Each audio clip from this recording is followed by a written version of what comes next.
아마 제가 다음 주 휴가를 다녀오고 난 상태에서 여러분들에게 한 2주 정도 아니면 한 2달 정도 좀 심리적인 설교를 좀 하려고 합니다. 우리 내면의 설교를 좀 해서 여러분과 제가 좀 더 자유함이 있는 건강한 그런 성도가 되었으면. 한 번도 제가 이런 설교 해본 적이 없습니다. 성경 공부는 해봤지만요. 그래서 여러분들과 함께 하는데, 오늘은 이제 상처는 선물이다, 에베소 3장 14절과 16절의 말씀 중심으로 같이 한번 나누도록 하겠습니다. 뒤에 안 보이시면 앞으로 오셔도 누가 욕하지 않습니다. 뒤에 앉아있는 게 아마 불편하실 것 같아서 말씀드립니다. 할렐루야. 자, 여러분들, 제가 하루에 1시간 반 내에서 2시간 정도 이 버클레이 공원을 제가 뜁니다. 하여튼 1시간 반, 2시간 어떻든 제가 제 몸을 위해서, 건강을 위해서 뜁니다. 자, 여러분들 규칙적으로 정기적으로 운동을 하시는 분들이 몇 분 계십니까? 하루에 손을 안 대시는 거 보니까 2분밖에 없네요. 자, 손 들기가 불편하셔도 괜찮습니다. 그러면 왜 운동을 할까요? 이제 건강해지기 위해서. 왜 건강해지려고 하세요? 살아야 되기 때문에. 참 비참한 대답이네. 여러분, 몸이 아프면요 고통스럽죠. 그리고 기쁨을 잃어버립니다. 그리고 한 사람이 아픈 사람으로 인해서 온 가족이 다 힘들어하는 것들을 우리는 경험하게 되어지죠. 그런데 육체의 아픔이 우리의 삶을 고통스럽게 한다고 생각하다 보니까 하나의 착각이 우리 가운데 들어옵니다. 그 착각이 너무 우리 마음에 깊게 자리 잡고 있습니다. 그것은 몸이 건강하면 조명이 안 된대요. 자, 됐습니까? 좀 더 더디요. 이리로 가도 돼, 이렇게? 제가 뒤로요? 예, 알겠습니다. 자, 우리가 하나 가지고 있는 착각이 있다면 그게 뭐냐면요, 몸이 건강하면 절대적인 행복이 우리 가운데 찾아올 거라는 거예요. 워낙 몸에다가 관심을 갖다 보니까요. 우리 삶의 기쁨이 건강과 너무 밀접하다 보니까 이런 착각이 들어서 운동에 여러분과 제가 너무 열심을 낸다는 거예요.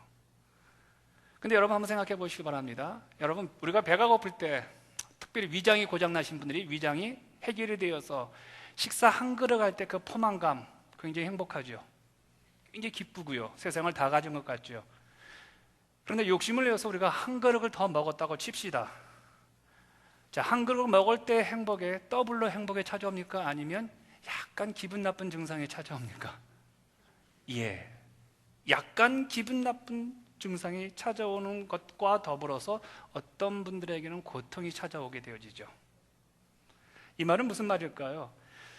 우리의 삶을 행복하게 하는 데 있어서 몸이 차지하는 비중이 절대적인 것이 아니라 부분적이라는 겁니다.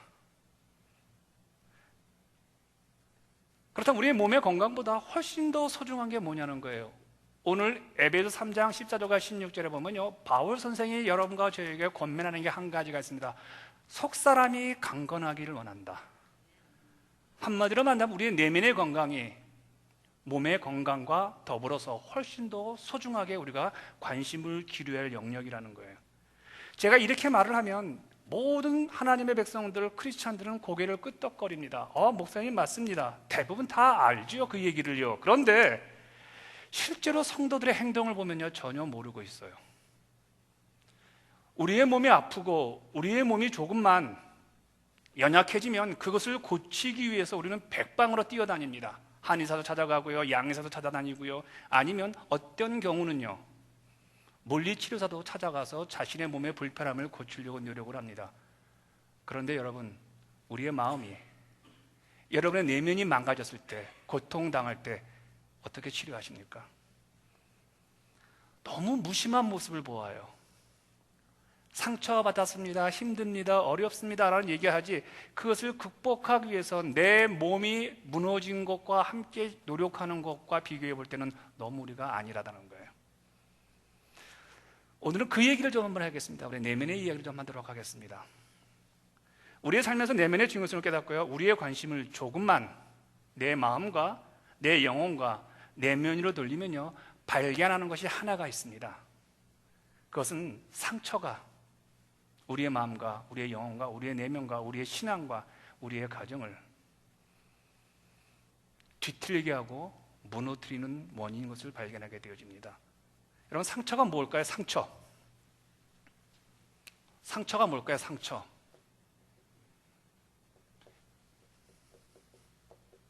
상한 마음이라고 합니다. 상처를요.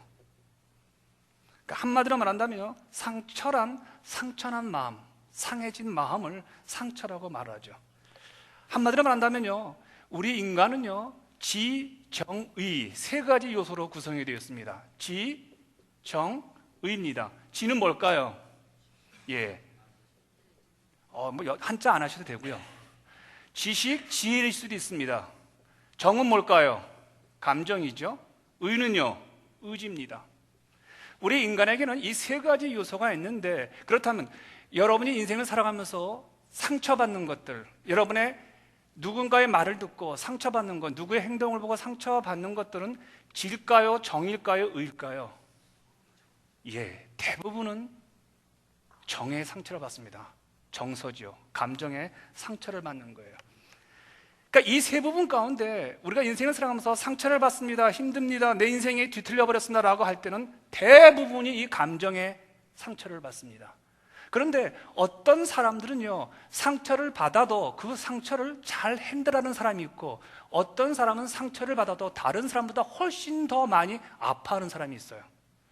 어떤 사람은 똑같은 말을 들어도 어떻게 그럴 수 있어? 어떤 사람은 그 말을 들어도 그럴 수 있지. 왜 그럴까요?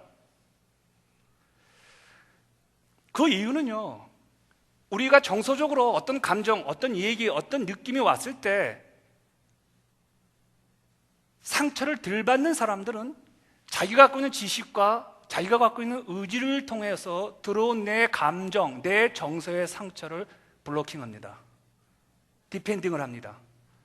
그러나 상처를 많이 받고 감정에 굉장히 기복이 심한 사람들은 자기가 가지고 있는 지식과 자기가 가지고 있는 의지를 가지고 이 정서를 디펜딩 못하고 블로킹을 못해서 상처가 더 커진다는 거예요. 그럼 여기서 우리가 질문을 하나 던질 수 있습니다. 그럼 목사님, 우리가 인생을 살아가면서 지식과 의지를 사용할 때는 언제일까요? 우리 진우가 지금 지식과 의지를 사용할까요? 아니면 걔는 이것만 사용할까요? 걔는 거의 먹고 싸고 배고프다 잉잉 그거예요. 좀 먹으면 해피하고요. 그렇죠? 우리 진우 엄마. 우리 진우가 내가 먹고 싶은 게 많은데도 불구하고 우리 엄마 아빠가 요즘 돈이 없으니까 내가 참아야지, 그러지 않아요. 가게 가다가 좋은 거 눈에 딱 들어오면 사야 돼요. 내가 체면인데, 소셜 포지션인데 이거 울면 안 되지. 애 안 그래요. 그 아이는 철저하게 정서적 감정대로 삽니다. 그 아이는 지식과 의지를 활동을 못합니다. 그러면 우리가 지금 받는 상처와 인격적인 모든 파운데이션, 근거는 언제 형성이 되느냐? 어릴 때입니다. 대부분의 상처는 우리가 어릴 때 받습니다. 왜냐하면 어릴 때는 지식적인 능력과 의지적인 능력이 없고 온전하게 정서적인 것만 있기 때문에, 특별히 우리에게서 가장 중요한 권위의 인물인 부모가 사랑을 주지 않냐고 무관심하게 되어주고, 아니면 사랑과 함께 부모가 갖는 상처가, 부모가 갖고 있는 나쁜 감정이 그대로 들어올 때 아이들은 그것을 그대로 수용을 합니다. 왜? 그것을 해석할 수 있는 지적인 능력이 없습니다. 그것을 거부할 수 있는 의지적인 결단력이 없다는 거예요. 그럼 오늘 우리 안에 있는 상처의 대부분은 90% 이상은 심리학적으로, 정신의학적으로 말한다면 여러분과 제가 지적인 능력과 의지적인 능력이 형성되기 이전에 권위의 대표적인 인물인 우리 부모로부터 받았던 상처고 우리의 감정이라는 거예요. 여기다가 여러분과 제가 초등학교, 중학교 자라가면서 못된 선생님을 만났을 때, 그 당시에도 지적인 능력과 의지적인 결단력이 없기 때문에 안 좋은 선생을 만났을 때 여러분과 저는요, 공부를 못하는 거예요. 최은정이라는 학생이 있습니다. 이 여자애는 공부를 그렇게 잘하는 아이가 아닙니다. 근데 어느 날 총각 선생님이 영어를 가르쳤습니다. I'm a boy, you are a girl. 그러다 보니까 선생님이 너무 잘생기고 너무 좋은 거예요. 뿅 간 거예요. 우선 감정이 확 간 거예요. 그때부터 이 여자아이는 영어책을 들들들 외우기 시작을 합니다. 그래서 영어를 그의 남편 양승훈이라는 남자보다 잘하게 되었습니다. 그 당시는 지적 의지 없습니다. 총각 선생님 눈에 확 들어오니까 그냥 그 선생님 거를 다 하고, 저 같은 경우는요, 국어 선생님이 참 좋았습니다. 동국대학교 국문과 나온 여자 선생님 계셨는데 그렇게 이쁘진 않았는데 시를 잘 썼어요. 그때부터 제가 국어 공부에 매진을 했습니다. 그래서 동국대학교에서 5월 8일 날 석가 탄신일날 있은 그날에 100일장을 하면요, 제가 전국 장원을 했습니다. 좀 놀라운 표정 좀 짓세요. 우리가 선생님을 좋아하게 된 것도요, 내가 의지적으로 지식이 아닙니다. 정서적으로 어릴 때, 유치원 다닐 때, 아니면 중고등부 시절에 그런 정서로. 그래서 어떤 선생이 우리에게 함부로 말을 하고 함부로 대할 때 우리는 그 당시에 권위의 인물이 선생님 때문에 대항할 수 없으니까 고스란히 그 선생님이 갖고 있는 나쁜 것들, 그 나쁜 언어를 그대로 수용하게 되어지죠. 결국은 상처라는 것은요, 여러분과 제가 장성에서 받는 상처는 그렇게 많지 않다는 거예요. 지성과 의지를 잘 사용해서 받는 상처는요, 잘 활용할 수가 있죠. 물론 성장한 후에 누군가부터 심한 배신감과 누구로부터 뒤통수를 맞은 다음에 받는 상처도 물론 위험합니다. 그러나 대부분의 상처들은 우리가 부모로부터 받고 또 권위의 인물에게서 받는다는 거예요. 이런 상처가 가장 부적절하게 오늘 영향을 주는 게 뭔지 아십니까? 이게 관계의 장애예요. 타인과의 관계를 잘 못해요. 한 성도님이 자기는 결혼하기 전에는 상처가 전혀 없었는데 결혼하고 나서 상처가 많아졌다고 얘기를 해요. 그러면서 모든 책임을 결혼과 남편에게 돌리고 있습니다. 이게 맞을까요? 저는 맞지 않다고 생각이 듭니다. 그 여자 성도님에게는 그동안 잠복되어 있던 그 상한 감정이 결혼 후에 표면적으로 올라왔기 때문에 남편이라고 생각한 겁니다. 남편이 끌어올려준 거죠. 왜냐하면 결혼 전에는 그렇게 심각하게 관계를 맺어본 사람이 없어요.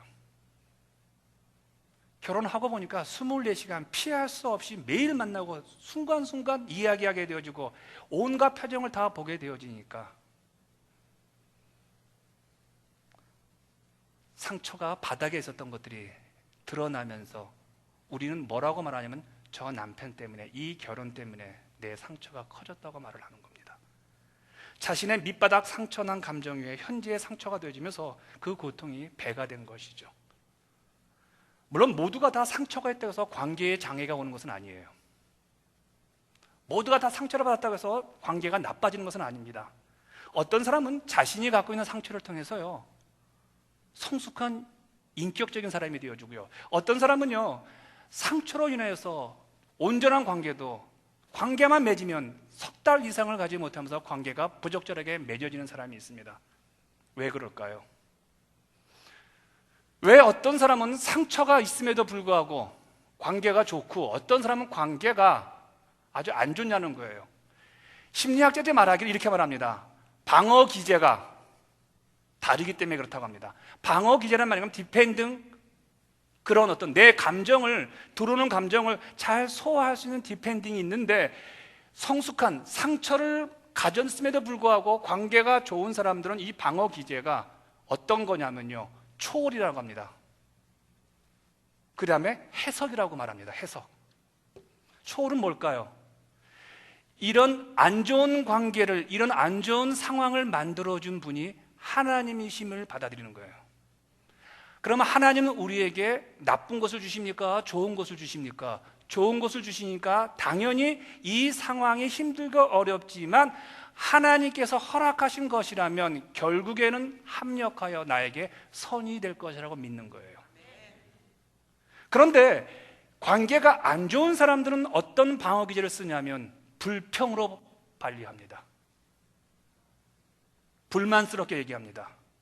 그러니까 부정적으로 이 얘기를 해버리는 거예요. 상대방에게 모든 것을 전가시켜버리는 거예요. 이런 사람들은 방어 기제가 항상 자기 자신을 디펜스하고 자기 자신을 합리화하게 해서 모든 문제들은 저 사람이고 이 환경이고 나는 아니라고 이야기를 하는 거예요. 그렇다면 왜 사람들은 성숙한 방어 기제를 사용하지 못하고 왜 저렇게 낮은 방어 기제를 사용하면서 자기를 미성숙하게 만들고 상처는 상처들을 받고 입속의 열매는 늘 부정적이고 늘 삶은 행복하지 못한 그런 기능을 살아갈 거예요. 그 첫째 원인이 있습니다. 상처의 가장 근본 원인이 뭐냐는 거예요. 뭘까요? 여러분과 저는 크리스찬입니다. 모든 나쁜 것의 근원은 어디에 있습니까? 모든 인생의 모든 사회 구조에 인류 역사의 가장 나쁜 것들 크든 작든 그 기원 오리진은 어디에 있냐면 죄에서 옵니다. 원죄라고 말합니다. 원죄. 이거 좀 주세요. 새 거 좀. 원죄라고 말을 하죠. 여러분 원죄가 뭘까요? 원죄가 뭘까요? 원죄란 하나님과의 관계에서 오는 죄예요. 관계에서 오는 죄가 우리 모두의 죄의 근원이에요. 하나님의 말씀을 불순종했던 것이 원죄라고 말할 때 그럼 하나님은 그 불순종함으로 말미암아 하나님과 인간의 관계는 끝나버렸습니다. 그럼 하나님과의 관계를 회복하기 위해서는 여러분과 제가 해야 될 일이 무엇입니까? 순종이라는 거예요. 그럼 뭘 순종하십니까? 그의 아들 예수 그리스도를 이 땅에 보내신 것을 하나님께서 우리의 죄를 대속하시고 사하시고 하나님과의 관계를 회복시켜 주시는 것으로 하나님 말씀을 내가 믿고 받아들이면 그 말씀을 내가 순종하면 우리는 하나님과의 관계가 회복이 되는 겁니다. 그러니까 인류 역사에서 원죄를 찾는다 보면 이건 관계에서 찾는 거예요. 첫 번째 어떤 관계입니까? 하나님과의 관계에서요.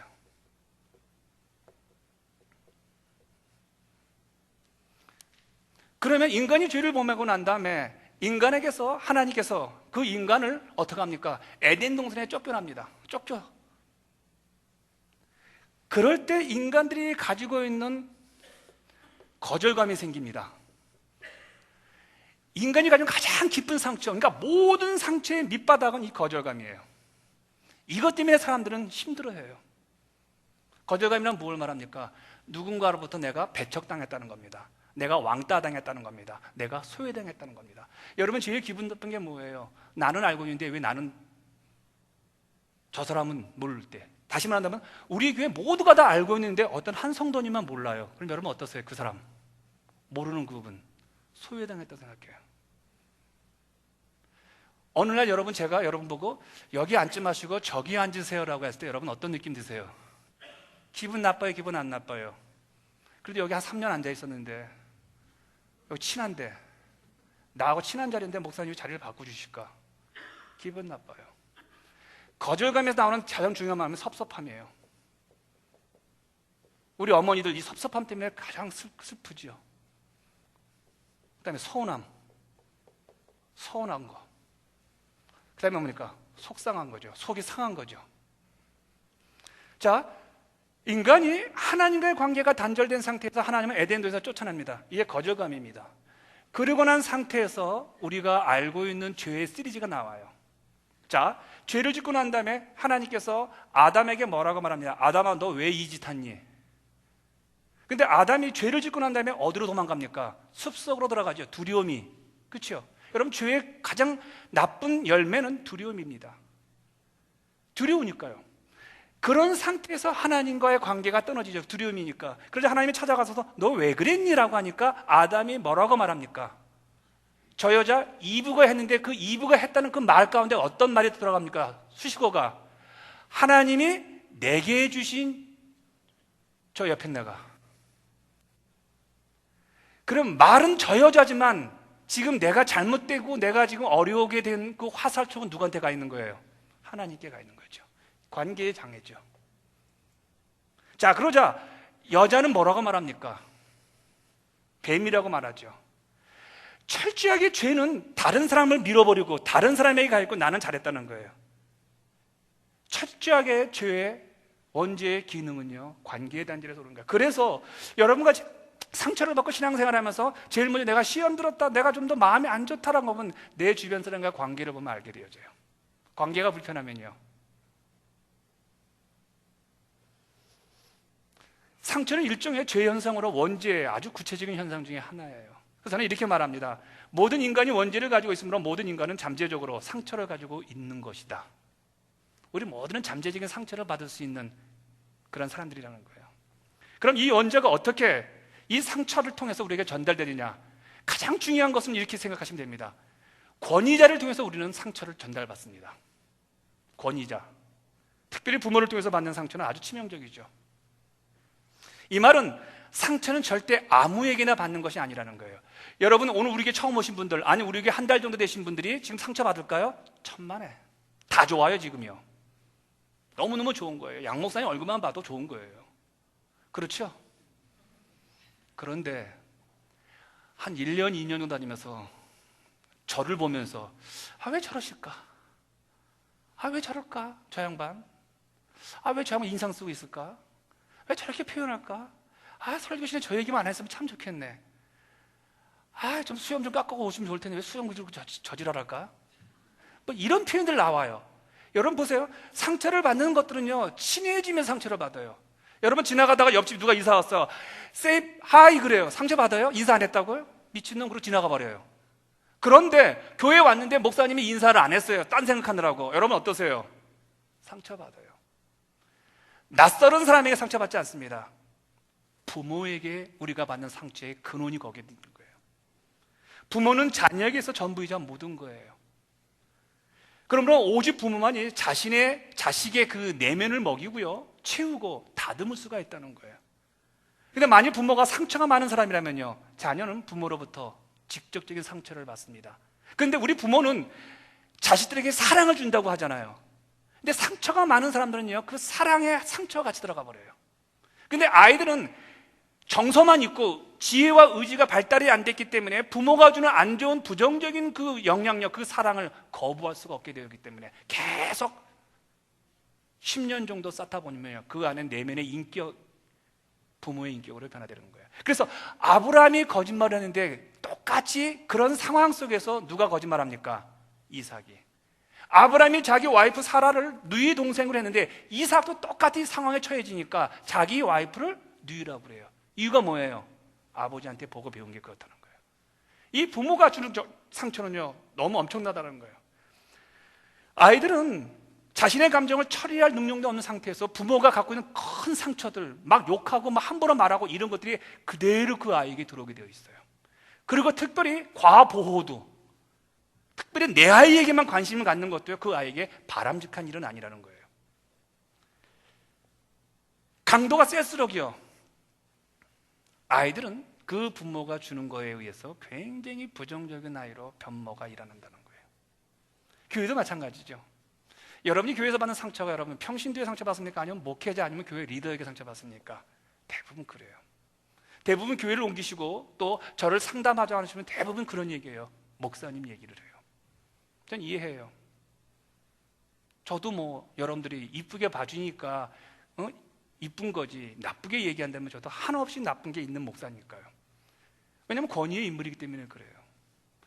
제가 권위의 인물이기 때문에 제 말 한마디에 제가 하는 행동 하나하나에 여러분들은 천국과 지옥이 오고 갈 정도로 심각한 상처를 받을 수가 있다는 거예요. 결국에는 교회의 리더들이 그래서 소중하다는 얘기죠.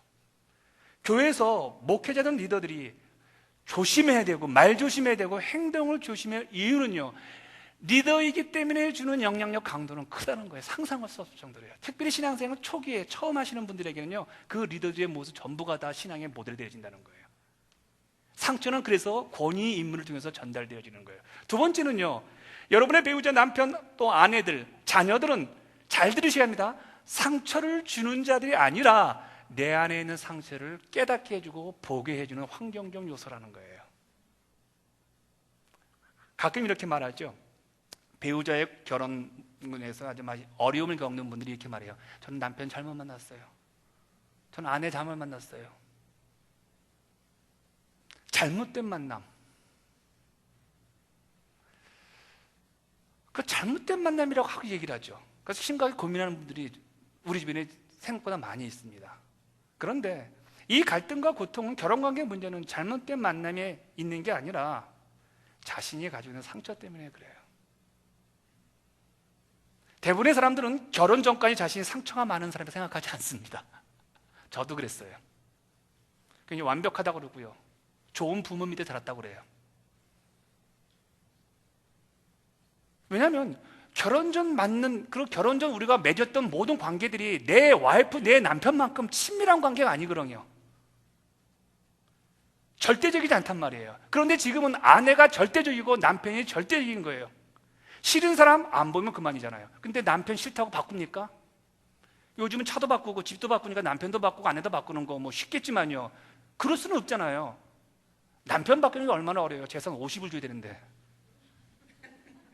그거 못 바꿔요. 그렇죠? 우리는 대부분 배우자를 통해서 내 안에 상처를 자각하는 것이고, 내가 문제가 있구나라는 거, 내가 이런 시각을 보고 있구나라는 것을 깨닫게 되는 거예요.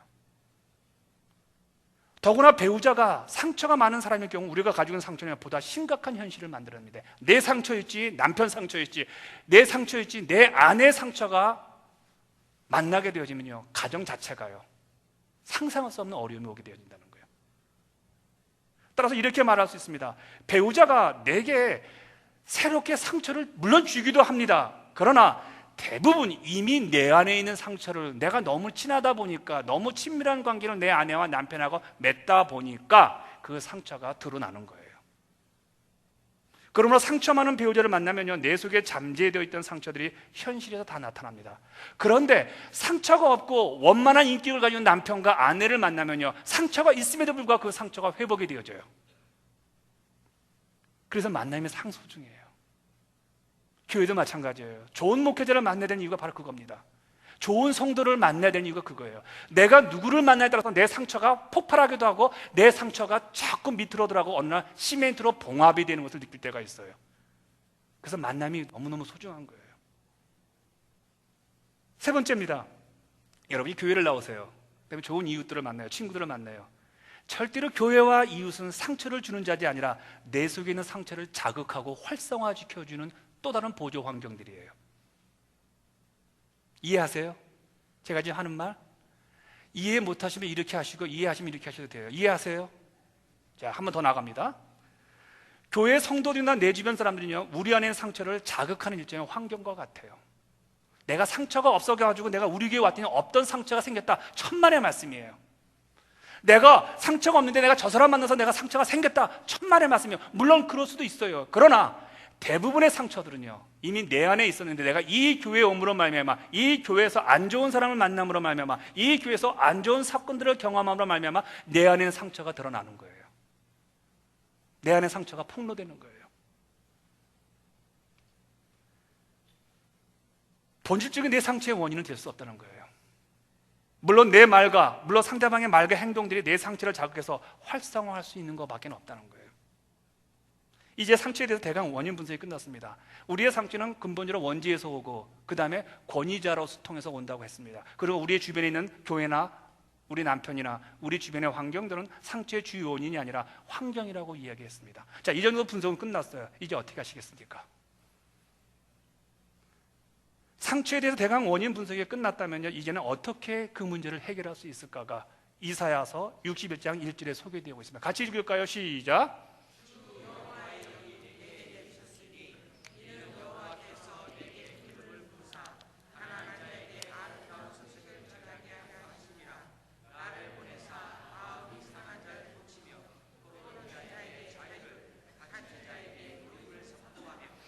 여기서 우리 예수님이 이 땅에 오신 목적이 뭐라고 나가고 있습니까? 잘 보세요.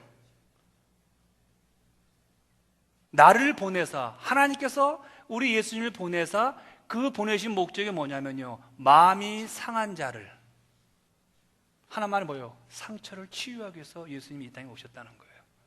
상한 마음. 그런데 이 말씀 보면요, 상한 마음이 세 단계로 진전되고 있음을 보게 되어집니다. 다시 한번 이 말씀을 보여주시려 이사야서요.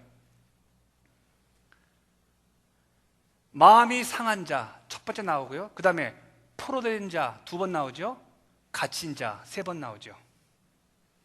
마음이 상한 자는 고치면 되어요. 포로된 자는 자유를 주면 되어요. 갇힌 자에게는 노임을 주면 되는 거예요. 그러면 도대체 우리가 마음이 상처의 전 단계, 첫 번째 단계에서 가장 중요한 기능이 어떤 기능이냐면 마음이 상해진다는 거예요. 섭섭해지는 거예요. 기분이 나빠지는 거예요. 속상해지는 거예요. 울적해지는 거예요. 그런데 이거는요, 처음에는 상처라고 인정하지 않습니다. 그냥 자각증세를 느껴요, 조금. 그러면서도 좀 마음이 불편하면서 그냥 살아가요. 일상적인 생활에 큰 문제 없어요. 그런데 내 내면에 평화가 없고요, 자꾸 관계가 껄끄덕거려요. 자꾸 저 사람과 자꾸 이렇게 뭔가 이렇게 부담스러운 관계가 자꾸 한 사람이 생기기 시작하게 되어져요. 이때가 상한 마음이에요. 대부분의 많은 사람들은 이런 시기에 내가 누군가 관계가 불편하고 내 마음에 평강이 없을 때, 이때 내가 지금까지 배운 믿음이라는 거, 아니 내가 지금까지 세상에서 배운 지식이라는 거, 아니 우리 인간이라는 얘기는 의지가 있다는 건데, 그 의지를 통해서 내 마음에 들어온 상한 마음, 상한 감정을 뽑아내버려요. 뒤로 내보내요. 뒤로. 거기에 안 머물려고 그래요, 대부분의 사람들은요. 그런데 어떤 분들은요, 그 상한 감정을 그대로 갖고 있어요. 내 의지, 내 지혜를 사용하지 않냐고, 아니 지금까지 배운 믿음을 사용하지 않냐고 그대로 갖고 있어요. 여기서 문제가 생기는 거예요. 틈이 생긴 거예요. 이 틈에 누군가 들어와요. 누구가 있어요? 사단이 들어와가지고 아주 심각한 단계로 발전시키는데, 그 두 번째 단계가 뭐냐면요, 포로된 마음이에요. 여러분, 계속해서 상처를 올바르게 해결하지 못하고요, 낮은 방어 기제를 사용하면요, 결국 그 상처의 울타리에 갇히게 되어집니다. 그래서 이것을 성경은 포로된 마음이라고 그래요. 자유가 있는 것처럼 보이지만 진정한 의미에서는요, 자꾸 거기 매여 있어요. 대화를 하다 보면 자꾸 그 대화로 끌고 가요. 대화를 하다 보면 자꾸 그런 얘기만 해요. 그리고 한번 그 얘기에 들어오면요, 그 생각이 들어오면요, 거기에 우리 소위 말해서 이게 꽂혀버려요. 휠이 꽂혀버리고요, 거기에 묶여버리게 되어져요. 그러면서 어떻게 생기냐면요, 내만 옳다고 그래요. 내 생각이. 왜요? 집착하니까 그 사람만큼 그 문제에 대해서 아는 게 많은 게 없거든요. 거기에 계속 몰두하다 보니까 다른 사람의 생각은 중요하지 않아요. 내 생각이 중요해요. 그러다가 신앙 있는 사람들은 그걸 뭐라고 하냐면 계시받았다고 그래요. 하나님이 주셨다고 그래요. 지가 하도 집착하다가 본데, 그다가 기도하다 보는 때 그 마음이 갑자기 기도로 신비한 것으로 나타나니까 뭐라고 말하냐면, 아, 내가 계시를 받은 거다라고 해요. 이건 아주 심각한 상태입니다. 이건 관계를 이간하는 상태로 나타나요. 이 사람을 만들어 이 얘기예요, 이 사람 만들어 B 얘기하는 게 아니라 A 얘기예요. 입만 열면 그 얘기 계속 하는 거예요. 이건요, 포로된 마음이에요. 세 번째입니다. 성경에서 말하는 상처, 그 다음에 포로된 마음, 그 다음에 뭐냐면 갇힌 마음이 되어버려요. 이건 단순히 울타리 안에 갇혀 있는 것이 아니라 정서적, 정신적, 믿음도 그냥 함몰되어 버려가지고요, 자기 생각 속에 깍 붙여버려요. 그래서 이것을 심리학자들이 말하기를 감옥에 갇혔다고 그래요. 감옥에 갇힌 마음이라고 그래요. 우리 육신만 감옥에 있는 게 아니라 이미 우리의 마음도 감옥에 들어가 있다고 얘기를 해요. 이 경우는요, 심한 경우는요, 귀신 들립니다. 심한 경우는 귀신이 들어와요. 여러분, 예수를 잘 믿어도요, 그러니까 잘 믿는다는 명으로 외형적인 겁니다. 기도 생활 열심히 하고 뭐 신앙생활 열심히 할 때 귀신이 들어와요. 귀신이 들어와요. 내 내면이 정말 하나님의 은혜의 평강으로 차 있지 아니하고요, 욕심과 내 생각에 집착해서 하나님을 이용하기 위해서 기도하는 사람들은요, 대부분이 그런 확률이 있어요. 설마 이런 상태에 가겠습니까? 목사님, 하겠지만요, 이런 상태에 이른 사람들이요, 무슨 귀신, 특별한 귀신 인자, 귀신 뭐 유전자를 갖고 있거나 다르니까 어떤 특별한 체험을 갖고 태어난 게 아니에요. 우리는 똑같은 사람들이에요. 내 마음이 갇혀버렸기 때문에, 내 마음이 감옥이기 때문에 그 마음 가운데 악한 영이 들어오면서 분별을 못하는 거예요. 그래서 베드로전서 후서에서 베드로가 이렇게 말해요. 제발 부탁하노니 분별의 영을 가지라는 거예요. 내 마음속에 지금 누가 계시는지 보라는 거예요. 이렇게 사단이 마음대로 사용하는 사단의 삶이 되면요, 이건 정말 어찌할 수가 없어요. 그러므로 상처는 이렇게까지 확장되는 거예요. 그래서 상처는 내면에 있는 일종의 죄의 세력이 자리 잡고 있는 그 마음이라고 생각하면 정확합니다. 따라서 상처는 가만히 우리 안에 정제되어 있지 않고요, 정체되어 있지 않고요, 그 세력을 자꾸 확장해 나갑니다. 어떤 사람이 주변 사람들도 거절감 당하면요, 거기서 끝나지 않죠. 여러분들에게 어떤 보직을 제가 바꿔줬어요. 제가 보니까 성도님은 이 일보다 이 일이 맞는 것 같습니다 라는데 그분이 거절감으로 받아들여요. 목사님이 나를 이 자리에서 지금 쫓아내고 다른 일을 주시는구나 라고 하면서 하나님께서 에덴 동산에 아담과 이브를 쫓아내는 것처럼 첫 번째 근원적인 우리 인간의 상처에 근원적인 거절감이 생겨요. 그러면 그 거절당한 것은 두 번째 현상이 나타나요. 분노가 와요. 분노, 미움이 와요. 그러면 이 분노가 오게 되면, 이 분노가 생기게 되어지잖아요. 그러면 굶주림이 와요. 영적으로 굉장히 굶주려져요. 그러면 이 분노를 불을 붙여줄 사람들 찾아요. 주변에 불평하는 사람, 주변에 무언가 마음이 평안하지 않은 사람 찾아가서 그 사람과 내 마음을 의논하게 되어져요. 그러면서 그 사람이 자꾸 부정적인 얘기와 불평성 얘기를 해주게 되면 내 굶주린 마음이 채워지면서 나는 뭐라고 말하냐면 드디어 하나님 내 마음을 채워주셨다고 해서 그래요.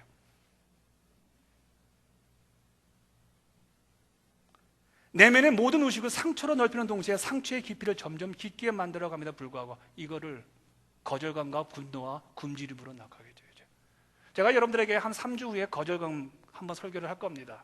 굉장히 우리에게 도움이 되는 말씀일 텐데, 자, 이런 걸 본다면요, 여러분, 우리가 소위 말해서 이제 괴질이란 말을 쓰죠. 괴질. 괴질은 뭘까요? 괴질은 괴상한 질병이에요. 분명히 병으로 사람들이 아파하고 있고 사람들이 죽어가고 있고 사람들이 힘들어하고 있는데 의학적으로 고칠 수 없는 게 괴질이에요. 그렇죠? 문제는 이 상처는요, 이 심리적인 병은요, 우리의 불평과 우리의 불만과 우리의 굶주림과 우리의 거절감과 우리의 분노와 우리의 이상하고 섭섭하고 그 다음에 서운하고 이런 모든 감정은 문제는 약으로 치유가 안 된다는 거예요. 내가 이렇게 설교를 하고 내가 이렇게 깨닫게 해줘도 여러분 이 상태에서 이런 상처를 가지고 여러분들이 회복이 안 된다는 거예요. 문제는요. 그럼 양 목사님 뭐라 설교하세요? 이런 거 복잡하게 써가면서 알아듣지 못하는 말 뭐라 하세요? 그렇게 얘기할 거예요. 근데 제가 여기까지만 얘기하면 저는 약장수가 되는 거예요. 그렇죠? 제가 목사잖아요. 여기서 여러분 중요한 게 있습니다. 오늘 이사야서에서 61장에서 우리 주님께서 이렇게 말씀하셨어요. 내가 하나님의 아버지 하나님의 은혜에서 이 땅에 보내받은 것은 마음이 상한 자를 고치며 포로된 자에게 자유를 주며 갇힌 자에게 노임을 주기 위해서 내가 왔다는 거예요. 그러면 이 분석과 함께 여러분과 제가 마지막으로 받아들일 게 뭐냐면요, 내가 예수를 믿는 것이 내 상처를 치유하는 것이 예수를 믿는 목적이구나. 내가 예수를 믿으면 우리 부모로부터 근원적으로 어떤 권위의 인물로부터, 아니, 여러분이 이 교회 오시기 이전까지 어떤 목사님에게, 어떤 리더에게, 아니, 여러분 이 자리에 오기까지 어떤 선생님에게, 아니, 이 자리에 오기까지 어떤 부모로부터 받았던 상처의 90% 이상을 나는 치료할 수 없지만 내가 예수를 믿으면, 예수를 만나면 이 근원적인 내 질병이 고쳐지겠구나. 그럼 왜 예수냐는 거예요. 예수를 성경에서는 뭐라고 말을 하냐면요, 예수의 이름에는 능력이 있다고 말합니다. 능력은 힘을 말합니다. 그래서 예수의 능력에 힘이 있다는 얘기는 뭐냐면 예수의 이름 속에는 저가 그의 백성을 엄청난 죄악에서, 엄청난 상처에서 구원할 자이시다라는 것이 예수의 이름의 뜻이에요. 구원이란 죽을 수밖에 없는 환경 아니에요. 누가 도와주지 않으면 죽어야 될 환경이에요. 여러분과 제가 기도할 때 죽을 수밖에 없는 우리들 아니에요. 죽어야 될 환경이 아니, 성경은 이미 죽었다고 말해요. 물에 빠져가지고 누군가 도와주지 않으면 수영 못하는 사람이 거기서 죽는 그 순간에 누군가 가서 딱 잡아가지고 그 물에 놔두지 아니하고 물에서 끄집어내서 환경을 이전시켜주는 것을 구원이라고 해요. 그러니까 여러분이 지금 구원받았다는데 나 아파 죽겠어 그러면서 허덕허덕거리면서 주님이 내가 잡아주고 있다라고 하는 거 아니라 그 환경에서 뽑아내서 안전한 환경을 우리를 옮겨놓은 것을 구원이라고 그래요. 이걸 뭐라고 말하면 저주의 자식이었다가 하나님의 자식으로 옮겨난 위치의 전환을 구원이라고 그래요. 그러니까 구원에는 두 가지 단계가 있습니다. 장소의 구원이 있고 위치의 구원이 있습니다. 장소의 구원이란 안 좋은 환경, 내 내면의 세계에서, 안 좋은 내 세계에서, 안 좋은 환경에서 내가 건강한 환경으로 옮겨가는 것을 구원이라고 하고 있고요. 내가 사단의 생각, 사단의 그런 부정적인 거, 거짓말하는 거, 남을 음해하는 거, 이런 사람이었던 내가 사랑하고 용서하고 하는 하나님 쪽으로 가는 것을 구원이라고 그래요. 다시 말하면 그렇게 생각할 수 있어요. 여러분과 제가, 그럼 목사님 항상 그렇게 됩니까? 안 그래요, 여러분요. 영적인 세계에서는요, 가락이 없어요. 제가 30년을 제가 목회를 했어요. 제가 이렇게 설교를 했어요. 근데 제가 굉장히 경제적으로 어려워요. 먹고 살기 막막해요. 아니야, 진짜 지금 그렇다는 게 아니고요. 놀라지 마세요. 근데 어떤 사기꾼이 왔어요. 저한테 뭐라고 하냐면요, 목사님 요것만 하시면, 목사님 한마디만 해주세요. 그럼 목사님 제가 10만 불 드리겠습니다. 근데 그건 거짓말이에요. 할 수가 없는 거예요. 근데 내 상황이 너무 힘드니까 제가 했어요. 그 순간에 나는 목사가 아니에요. 내가 30년 설교해갖고 제가 그래도 제가 괜찮은 목사잖아요. 아멘 노멘. 예. 그런 제가요, 여러분요, 한순간에요, 제가 그 순간에 거짓말하는 순간에 나는 어떤 사람이 되는 거예요? 거짓말은 누가 하는 거예요? 사단이. 저는 그 순간에 사단이 되는 거예요. 여러분, 예수를 잘 믿었다는 것은요, 과거지 오늘이 더 좋아져야 되는 거예요. 무슨 얘기냐면 영적인 세계는 가락이 없어요. 내가 30년 믿었으니까 오늘 이 순간도 내가 예수님 안 바라보면 내가 잘 될 것이다. 아니에요.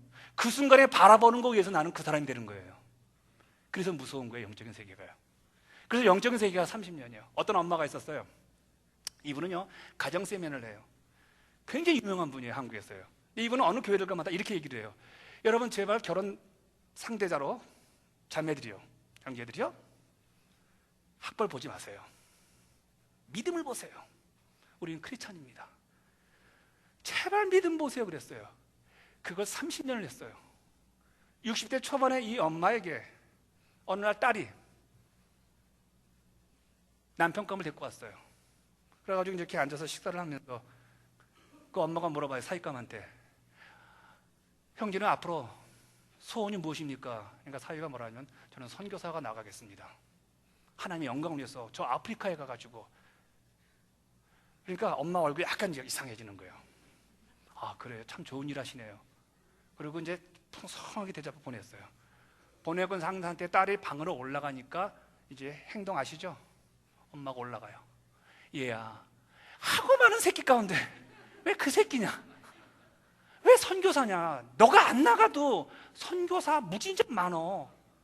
너 바꿔. 그분은 30년 동안 주장했던 것이 오늘 이 순간 자기 딸에게 한 말로 인해서 무효가 되는 거예요. 이해되세요? 내가 30년 예수 믿었던 거지, 한순간에 내가 잘못된 말과 잘못된 행동을 인해서 내가 무너지는 거예요. 그럼 이 역으로 말합니다. 내가 30년 동안 나쁜 짓은 골라서 해요. 선한 말보다 나쁜 놈, 나쁜 새끼, 요즘만 하고 돌아다녔어요. 근데 그 사람의 마음 가운데 예수의 영이 들어가, 성령의 영이 들어갔어요. 상처가 회복이 되어주고 포로된 마음이 풀려나고요, 갇힌 마음이 해방이 되었어요. 그 순간에 그가 예수를 딱 바라봤어요. 그때 그 사람은 나쁜 놈입니까? 하나님의 사람입니까? 왜요? 그 순간에 내가 바라보는 사람에 의해서, 바라보는 내 십자가에서 나는 변화가 되는 거예요. 지금까지 30년 동안 내가 아무리 나쁜 짓 해도 그 순간에 내 상처난 마음과 내 모든 것들을 회복시켜서 주를 바라보는 그 순간에 그 사람은 그 사람이 되는 거예요. 마찬가지로 제가 아무리 목회를 열심히 하고 헌신적인 사람이 할지라도 그 순간에, 내가 오늘 이 순간에 제가 어떤 한 사람의 꾀에 넘어가서 거짓말을 했다면요, 그건 사단의 자식이 돼버린 거예요. 그래서 예수의 이름이 중요한 거예요. 예수의 권능이 중요한 거예요. 그러면 여러분, 이 예수의 이름을 부르는데 제가 두 단계만 하고 마치겠습니다. 첫째 단계는 이 얘기예요. 여러분, 우리가 인생을 살아가면서 항상 좋은 말만 하고 없잖아요. 집사님, 오늘 더 멋있어 보여요. 맨날 이런 말만 할 수 없잖아. 내일 보니까, 집사님 왜 그렇게 생겼어? 이런 말 들어 안 들어요? 들어요. 맨날 여러분 저한테 은혜 받는 건 아니잖아요. 어떤 경우는 시험도 들고, 목사님 왜 저러실까? 라는 것도 들 거 아니에요. 그때 이건 보편적인 마음이에요. 그럴 때 여러분 정말 이거를 이기는 방법을 제가 알려주는 거예요. 그때 예수의 이름을 사용하세요. 그게 블로킹이에요. 그때 예수의 이름을 부른다고 그 상처난 감정과 그때 지금 내가 상한 마음이 올라오는 게 없어지지는 않아요. 그런데 예수의 이름 속에는 권위가 있고 예수의 이름 속에는 능력이 있고 예수의 이름 속에는요 막강한 파워가 있기 때문에 내 마음 가운데 분노와 미움과 내 마음 가운데 싫은 감정이 생길 때 예수의 이름을 부르면요 그 감정이 블로킹 돼버려요. 그래서 예수 이름을 부르는 거예요. 그래서 예수의 이름을 부르면 그게 블로킹이 되어져요. 그런데 그 다음 단계가 중요해요. 블로킹이 되어지고 난 상태에서요 이상하게 그 감정이 없어지면서, 아니 그 감정이 억제되면서 예수가 가지고 있는 신뢰, 사랑, 신실, 온유, 아름다운 것이 밀려오면서 이상하게 내가 이런 사람이 아닌데 라면서 이상한 사람이 배우게 돼요. 그걸 체험이라고 그래요. 이 체험을 하게 되면요 상처난 마음을 치료하는 데는 굉장히 쉬워져요. 그러니까 첫째는 뭐 해야 됩니까? 예수의 이름을 부르셔야 돼요. 제가 어느 날 가슴속에 뭔가 막 이거 왔어요.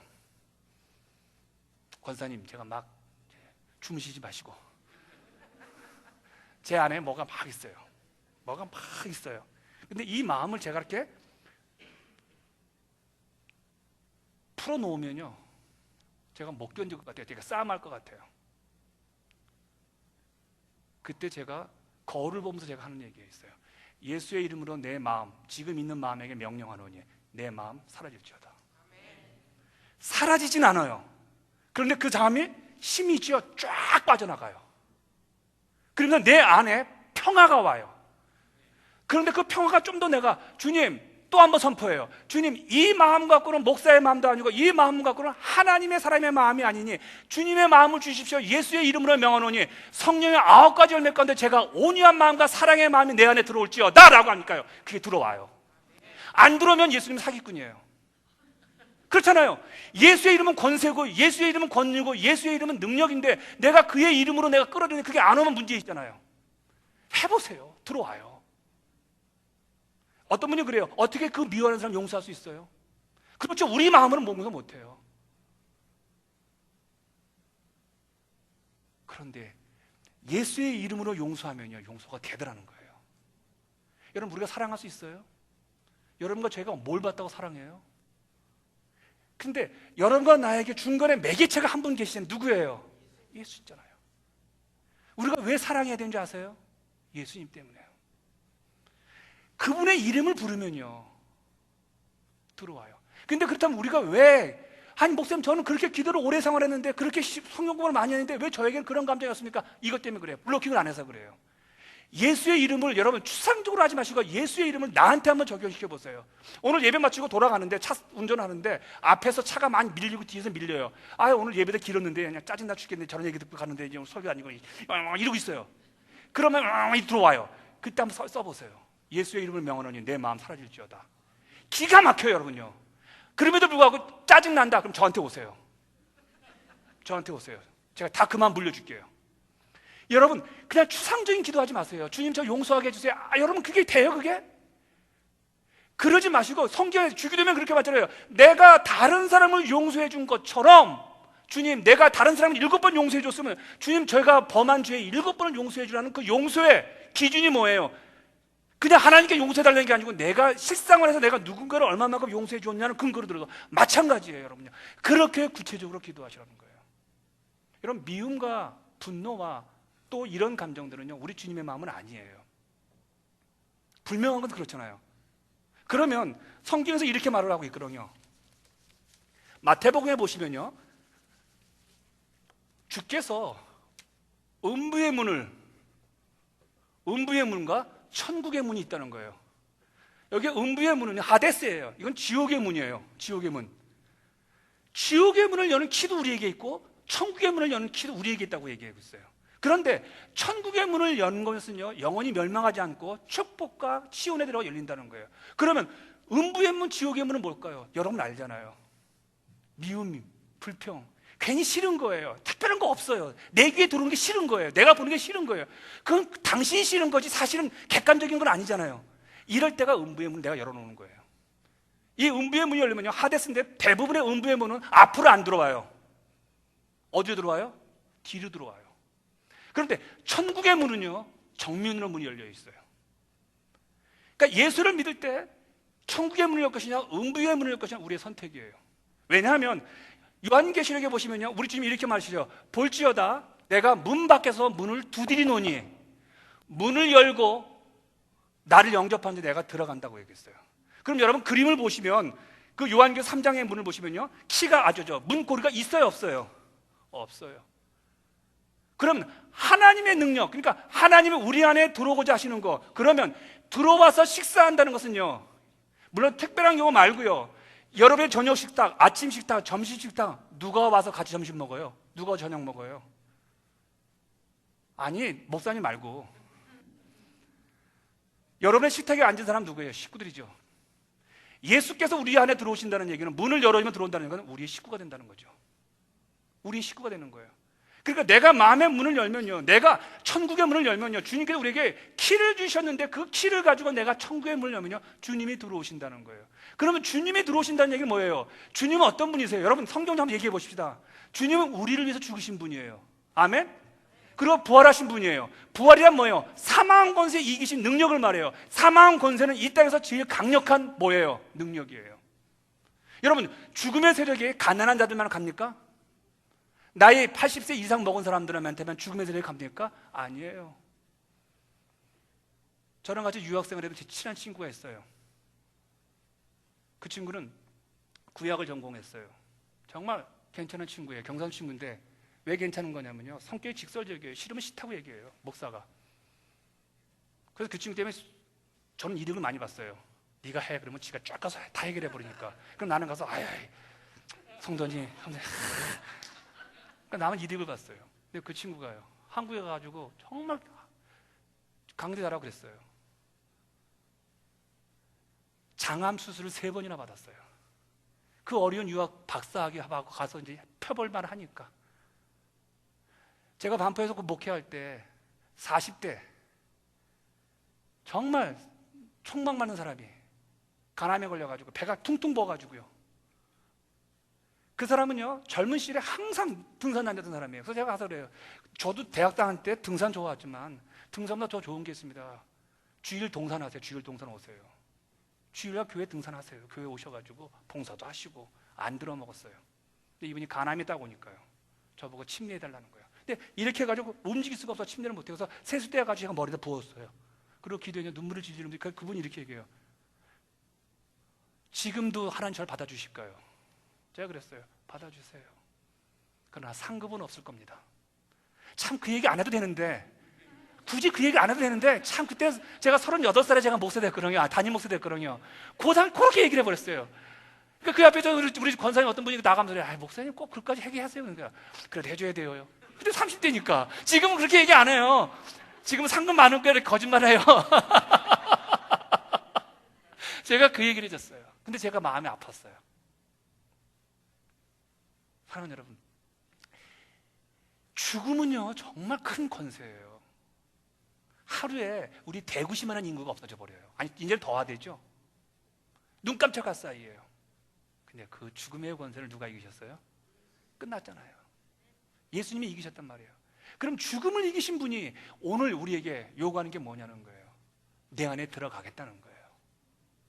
조금만 열어달라는 거예요. 이렇게 안 열어도 돼요. 요만큼만 열어도요. 여러분 그거 있잖아요. 들어가고 싶은 사람들은 막 조금만 열어도 막 이렇게 들어가잖아요. 들어가시는 사람은 이렇게 앞만 해도 안 들어가잖아요. 근데 주님은요, 여러분이 믿음이 없어도 좋아요. 요만큼만 열어놔도 주님은 들어가요. 왜요? 주님은 시공간을 초월하시는 분이고 우리에게 틈만 있으면 주님이 들어와요. 근데 문제는요, 악한 영도 틈만 있으면 들어온다는 거예요. 왜 우리의 마음이 이렇게 시금석이 막 이렇게 왔다 갔다 하고 왜 우리가 일관성이 없는지 아세요? 우리가 틈을 주기 때문에. 그럼 어디를 향해서 틈을 줘야 되는 거냐는 거예요. 주님을 향해서요. 여러분, 음부의 문은요 닫으셔야 됩니다. 천국의 문을 여셔야 돼요. 오늘 말씀 결론 짓습니다, 여러분들요. 로마 감옥에 갇힌 바울을 한번 생각해 보세요. 바울은 2가지 문제가 있었어요. 굉장히 말씀이 좋았고 굉장히 지식적인 사람이고 굉장히 수준이 높았어요. 그래서 바울이 가는 곳마다 바울은 쫓겨났어요. 그래서 성도들이 싫어했어요. 너무 바른 소리만 하니까. 그리고 바울은 신체적인 결함이 있었어요. 간질병 아니면 눈질병, 눈안질이 뭐든지 모르겠어요. 그럼 간질병은 뭐예요? 갑자기 쓰러져가지고 하는 거예요. 눈 안질은요 고름이 질질 짜는 거예요. 여러분, 제가 설교하다가 으악 해가지고 가래를 폼아요. 으악 하고요. 여러분 좋아하겠어요? 매주마다 그것도. 여러분, 저 목사 바꿔야 돼. 재수 없어. 쫓겨났어요. 바울은 거절감 있는 상처가 있어요. 근데 바울이 하나님께 기도했어요. 하나님, 저에게 제발 기회를 주십시오. 3번 기도했는데 하나님 뭐라고 했어요? 내 은혜가 내게 족하다. 그럼 내 은혜가 내게 족하다면 그 내 은혜는 뭐예요? 그게 뭐예요? 그게 가시예요. 상처예요. 근데 상처가 내게 족하대요. 아, 이게 말이 돼요? 상처가 어떻게 족해요? 그 상처 때문에, 아픔 때문에, 내 안에 있는 온전치 못한 것 때문에 주님께 한 걸음 더 나가다는 거예요. 그렇게 은혜라는 거예요. 어제 양도님 권사님 신방하고 왔어요. 다시 이제 아파트로 오셔가지고요. 딱 갔는데 제가 깜짝 놀랐어요. 권사님이 왔다 갔다 하시는 거예요. 아니, 권사님 어떻게 되셨습니까? 얼굴도 더 이뻐지셨고요. 근데 약간 말은 어눌하시죠? 말은요. 근데 권사님 굉장히 환하게 웃으시면서, 어제는 제가 나가는 문 밖에 때까지 엘리베이터 타고 가가지고 바깥에서 제가 차 떠날 때까지 이러고 계시는 거예요. 제가 그분을 보면서 이런 생각이 드는 거예요. 회춘하셨네? 풍에 걸리신 분이 다시 일어나신 거예요. 물론 아까 오른편하고 이쪽은 언어가 좀 어눌하세요. 사랑하는 여러분, 예수 그리스도의 이름으로 제가 그분께 그렇게 했어요. 권사님, 지금 돌아가셔도 권사님은 천국 갈 수 있어요. 그러나 정말 하나님께서 권사님을 안 모셔가는 것은 더 살려두려고 하시니까 지금부터 이 팔 대고 예수의 이름으로 하면서 승리하세요 라고 제가 안수기도를 해드렸어요. 고맙대요. 바로 그겁니다, 여러분요. 고맙다, 기쁘다. 내가 완전히 죽어야 될 상황인데, 내가 완전히 몸을 못 움직일 상황인데도 불구하고 하나님이 이렇게 반쪽은 살려두셔서 이 반쪽도 조금씩 움직여다는 것에서 감사하고 기뻐요 목사님, 이렇게 얘기를 했어요. 결론적으로요. 이분에게 있어서 상처와 이분에게 있어서 가시, 이분 예수 잘 믿으신 분이에요. 착하신 분이에요. 노인네가 좀 착하고 순진하신 분이에요. 근데 왜 그분에게 그런 엄청난 사건이 벌어지고 엄청난 일이 벌어지는 거예요? 우리 해석 못하죠. 제가 그렇게 얘기할까요? 권사님 죄가 많아서 그래, 그래서 풍 온 거야. 이건 말 못하잖아요. 우리 예수님 뭐라고 말씀하셨어요? 그건 부모의 죄도 아니고 뭐라고요? 하나님의 영광을 위해서 하나님께서 그에게 풍을 주셨다. 그에게 아픈 병을 주셨다는 거예요. 여러분과 제가 겪고 있는 모든 상처들, 우리는 정말 힘들어요. 그렇죠? 안 힘드세요? 힘들어요. 미치겠어요. 그렇죠? 제발 어떻게 옮겨가시든지, 제발 어떻게 해결해 주시든지, 하나님, 아니면 이런 일 안 생기게 해드리든지. 그런데 생겼잖아요. 하나예요. 그걸로 아파하고, 그걸로 불만스럽고, 그걸로 욕하고, 그걸로 마음속에 분노, 그걸로 굶주린 마음을 갖게 되어지면 악한 것들은 막 밀려와서 나는 악한 자보다 더 악하게 되어져요. 그리고 하나님은 미워하는 사람이 되어버려요. 그런데 그걸로 인하여서 한 번 더 무릎 꿇게 되어지고, 한 번 더 내 상황 속에서 내가 뭔가 잘못한 게 있어서 이 어려움이 왔는가 하고 자기를 회복하고 자기를 돌아보면서 자기 자신을 보았을 때 결국에는 무언가 내 안에 문제가 있구나 발견하게 돼요. 여러분 보시면 알 거 아니에요. 여러분, 털어서 먼지 안 나는 사람 있어요, 없어요? 없듯이 여러분이 고통당할 때 여러분의 안을 한번 보세요. 물론 그 원인과는 상관없지만요, 우리가 그때 뭐라고 생각합니까? 해석을 그렇게 해요. 아, 그것 때문에 내가 그렇게 됐구나, 내가 그것 때문에 그렇게 됐구나. 그러면서 하나님 앞에 그것 때문에 울면서 기도해요. 이게 가시감사예요. 그래서 상처는 우리에게 선물이라는 거예요. 제가 말씀드리죠, 부정적인 사람, 불평정하는 사람들, 그건 너무 나쁘게 보지 마시라는 거예요. 그건 우리가 보는 거예요. 당사자는, 물론 제가 그렇게 말한다고 당사자는 우리 목사님 이해해 주시네, 저는 이해를 해요. 그러나 그 당사자는 그거를 가지고 감사하면서 나의 날카롭고 나의 이런 상처 있는 분석을 통해서 다른 사람을 아프게 하는 것이 아니라, 그것들이 이 교회와 그것들이 우리 가정에서 뿌리를 내리지 못하도록 이제는 내가 깨어 기도하고 깨어 하나님께 감사하면서 이것이 더 이상 영향력을 행사하지 못하도록 내가 하나님의 바로 서 있는 작업을 하셔야 돼요. 상처는 그러면 나쁜 것만은 아닙니다. 저에게도 상처가 있고요, 여러분도 상처가 있고요, 또 우리도 인생을 살아가면서 부정적인 말 한마디 안 한 사람이 있으세요? 우리도 합니다. 그러나 이 순간에 부정적인 말은 하데스의 문, 그게 열리기 시작합니다. 그러면 굶주린 마음이 생기게 하면서 막 들어옵니다. 여러분, 감사를 자꾸 해도 감사는 굶주린 마음이에요. 감사가 오게 되어지고요, 불평 부정적인 얘기를 하면요, 그것도요 굶주린 마음이 또 오게 되어집니다. 천국의 문을 열 것이냐, 하데스의 게이트를 열 것이냐, 그건 우리의 선택이지만 저는 여러분에게 천국의 문을 열어서 이제는 내가 어떤 상처를 받아도 그것이 너무 아파하지 않고 그걸 가지고 하나님 앞에 한 걸음 더 나아가는 여러분과 제가 되시길 주님의 이름으로 축원합니다.